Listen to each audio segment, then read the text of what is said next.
공화당이 이번 중간 선거를 앞두고 이제 본격적으로 공화당 하원이 움직이기 시작했습니다. 뭐 좀 됐습니다. 움직이기 시작한 지는 좀 됐는데 어쨌든 본격적으로 불법 선거, 부정 선거를 막기 위한 활동들이 이제 시작이 됐다 하는 소식이 들어와서 전해드립니다. 하원에 행정위원회가 있는데요. 이 행정위원회에서 공화당 측 최고위원을 맡고 있는 로드니 데이비스 의원이 각 지역에 특별히 이제 경쟁이 아주 치열한 지역 주들의 선거 담당 책임자들한테 편지를 다 썼습니다. 이런 식으로 지금 편지를 썼는데요.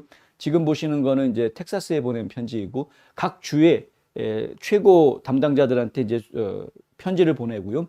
그 편지를 보내면서 부정선거 발생하지 않도록 좀 막아달라라는 당부의 내용들. 그런데 그냥 어설프게 두리뭉실한 당부 내용이 아니라 매우 구체적으로 어떤 사건들이 있었는데 이것들은 반드시 바로잡아야 된다라는 내용까지 포함을 시켜서 이러한 편지들을 썼습니다. 그래서 그 결과가 어떻게 나올지 저희가 좀 상당히 기대가 되고요. 그리고 또 한 가지 중요한 거를 했는데 의회 직원들, 의회 안에는 여러 직원들이 있습니다. 의회 직원들을 수십 명을 이미 선거 감시하는데 훈련이 되어져 있는 이런 그 직원들을 참관인으로 지금 각 지역, 그것도 경합주 지역을 중심으로 해서 각 지역에 파견했다. 이렇게 지금 이야기가 나와 있습니다. 그 내용은 저희로 하여금 앞으로 이제 부정선거를 최대한 근절하기 위한 공화당 측의 본격적인 노력이 진행이 되고 있는 것이다 라고 좋게 지금 받아들여지고 있고요. 그런데 이러한 것이 하원이 가지고 있는 원래 감독 권한에 있다고 합니다. 처음이 아니랍니다. 매번 이렇게 보내왔다고 하는 것이죠. 다만 이번에 좀 보내는 것은 좀 더 구체적이라는 데 의미가 있다라는 이제 분석들이 나오고 있습니다.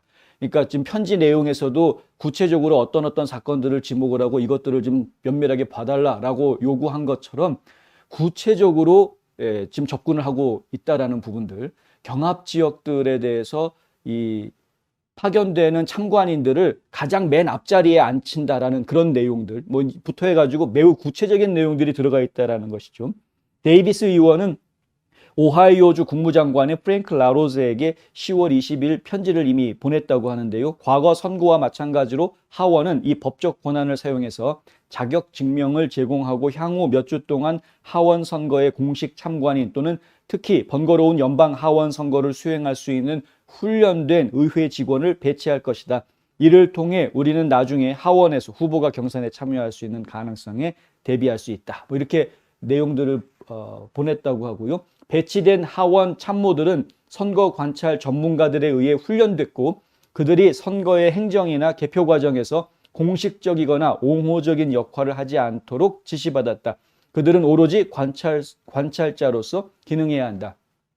관찰자 역할만 한다는 점에서는 조금 아쉽긴 합니다만은 뭐 어쩔 수 없습니다. 이것이 법이기 때문에. 하지만 전문가들에게 훈련받은 이 관찰자들이 개표 현장에 있을 수 있다는 것은 이거는 굉장히 의미가 있을 수 있다.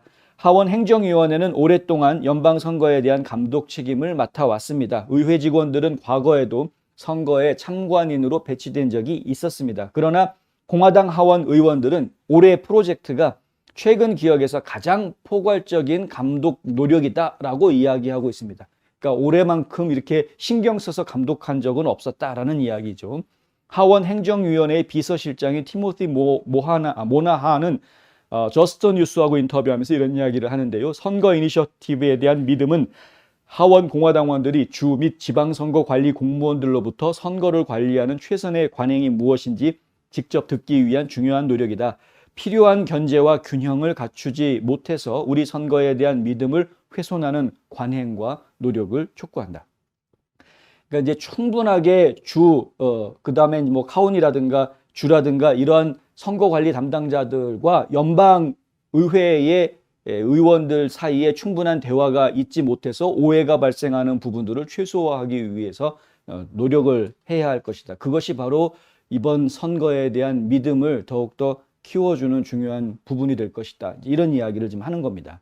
이니셔티브는 연방주의 우선주의 선거법, 그러니까 이른바 에이스 액트라는 이런 법안을 좀 만들었었죠. 이런 법안을 초래했을 뿐만 아니라 훈련된 선거 감시자들이 적절한 감독이 이루어질 수 있도록 모든 경쟁 경선에서 앞줄에 앉을 수 있도록 준비시켰다. 이런 내용도 들어가 있습니다. 이건 이제 행정위원회의 사무국장이라고 얘기해야 되겠죠. 그 사람들 입에서 나온 이야기이고요.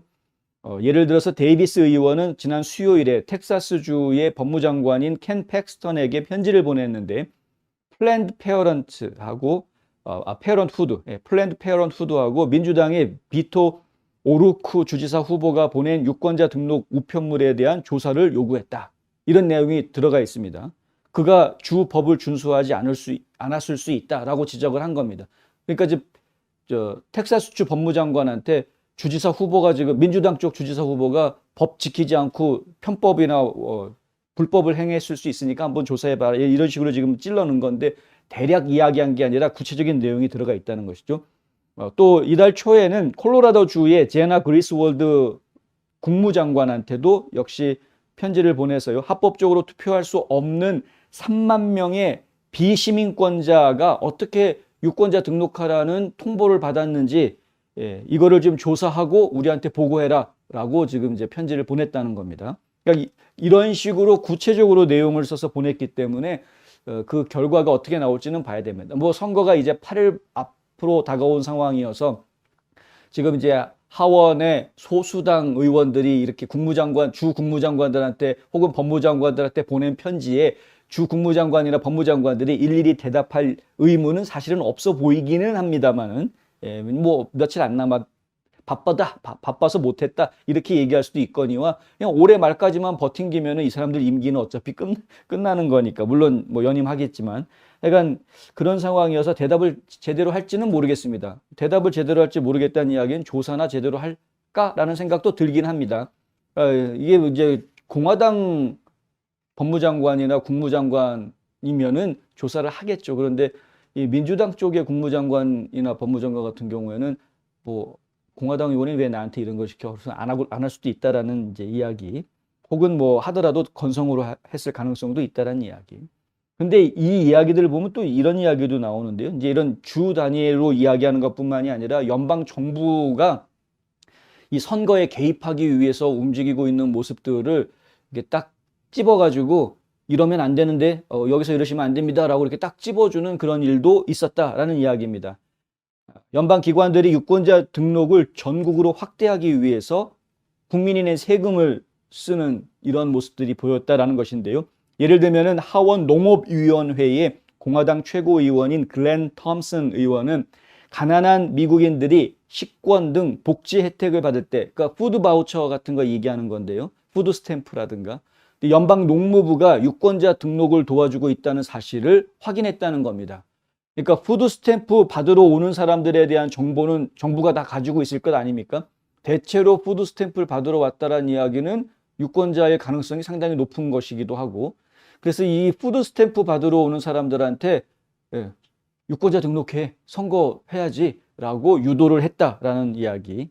USDA, 그러니까 연방 농무부는 최근에 국가 유권자 등록법이 완성된 유권자 등록 양식을 수락하고 주 선거 관리들에게 전달하는 것을 포함한 공적 지원 신청서를 신청하거나 갱신하는 모든 사람에게 유권자 등록 기회를 제공할 것을 요구하고 있다. 이게 무슨 얘기냐면 연방 농무부가 각 지역에 있는 산하 단체 기관들한테 이렇게 요구했다는 겁니다. 그러니까 유권자 등록해라, 할 수 있게 기회를 제공해라 라는 거죠. 농무부가 왜 선거에 자꾸 관여를 하느냐, 이런 이야기가 이제 나올 수밖에 없는 부분입니다. 데이비스 의원은 올 여름 여러 기관에 서한을 보내서 바이든의 기관 지시가 의회에 의해서 대통령의 권한과 연방기관에 부여된 법적 권한을 넘어서는 것이다 라고 지적하고, 그들이 유권자 등록을 장려하기 위해 사용하고 있는 전술을 우리가 지금 파헤치고 있는 중이다 라고 한마디 했습니다. 그러니까 이게 지금 심각한 이야기인데요. 유권자 등록이 뭐가 문제가 됩니까? 라고 이야기하는 사람들이 분명히 있습니다. 그런데 유권자 등록이 이러한 특수계층들을 타겟팅하고 있다는 게 문제입니다. 예를 들면 저소득층, 뭐 유색인종, 이런 식으로 특수계층을 타겟팅해서 유권자 등록 운동을 더 활발하게 펼치는 것이죠. 결국 그것은 확률적으로 민주당 표가 더 많이 나올 수 있는 표밭을 갈아엎는 이런 작업들입니다. 그러니까 민주당을 찍을 확률이 더 높은 사람들한테 유권자 등록하라고 계속 집요하게 권유하는 이러한 모습이죠. 실제로 저소득층이나 유권자들 같은 경우에는 일반 백인이라든가 어떤 중산층 이상 사람들보다 유권자 등록 비율이 적습니다. 떨어집니다. 그러니까 이들을 좀 더 양성화해서 좀 민주당 쪽 표가 더 많이 나올 수 있게끔 유도하자라는 이런 작전인 것이죠. 이 작전이 2020년에 이미 통했습니다. 이런 작전을 아이디어를 전국적으로 확산하는데 큰 공을 세운 인물 중에 하나가 지금 조지아주의 주지사 후보로 나와 있는 스테이시 에이브람스입니다. 이미 민주당에 이런 조직들이 있었는데 풀뿌리 민권운동 뭐 해가지고 풀뿌리 유권자운동 이런 조직들이 이미 있었는데 이 조직이 어떻게 움직여야 될지 사실 제대로 알지 못하고 있었던 거죠. 그냥 순수하게 풀뿌리 운동하면 되는 줄 알고 있었던 거였는데 타겟팅하는 방법, 집중적으로 어느 지역에 어떤 선거구를 겨냥을 해서 그쪽에 유권자 등록이 많이 나오게 하면은 이렇게 요 세 마을을 하면은 그러면 요 선거구를 우리가 먹을 수 있어. 이런 계획들을 세울 수 있어. 그런 아이디어를 내고 그걸 실제로 실행해서 보여준 게 스테이시 에이브람스였습니다. 그래서 2020년 선거 때 조지아주에 이 블루 웨이브가 불었었습니다. 그때. 그래서 뭐 이렇게 연방 하원도 11석인가 민주당으로 바뀌고 상원, 연방 상원 아니 죄송합니다. 주 하원이 11석인가가 이제 민주당으로 바뀌었었고 연방 상원 두 자리가 다 전부 다 민주당으로 바뀌었었죠. 둘 다 공화당이었던 자리가. 그러니까 이러한 그 나름대로의 파란을 일으켰던 이런 상황. 물론 이제 지금 여론조사 상황을 보면은 조지아주가 다시 빨간색 느낌을 강하게 풍기고 있는 여론조사 결과가 나오고 있기는 합니다만은 이런 식으로 유권자 운동을 통해서 자신들에게 유리한 결과가 나오게 하는 작업이 진행됐던 걸 저희가 기억하기 때문에 연방 농무부에서 푸드 스탬프 받으러 오는 사람들한테 유권자 등록하라고 권유하는 것이 예사롭게 보이지 않는다. 예, 이렇게 말씀드릴 수 있겠습니다. 어쨌든 공화당 의원들이 그냥 넉넉히 앉아 있는 게 아니라 본격적이고 구체적으로 좀 부정선거를 예방하고 또 이렇게 잘못된 선거 관행들을 바로잡기 위한 노력들을 펼치고 있다라는 것은 매우 긍정적이고 바람직하다. 여기까지 전해드릴 수 있겠습니다.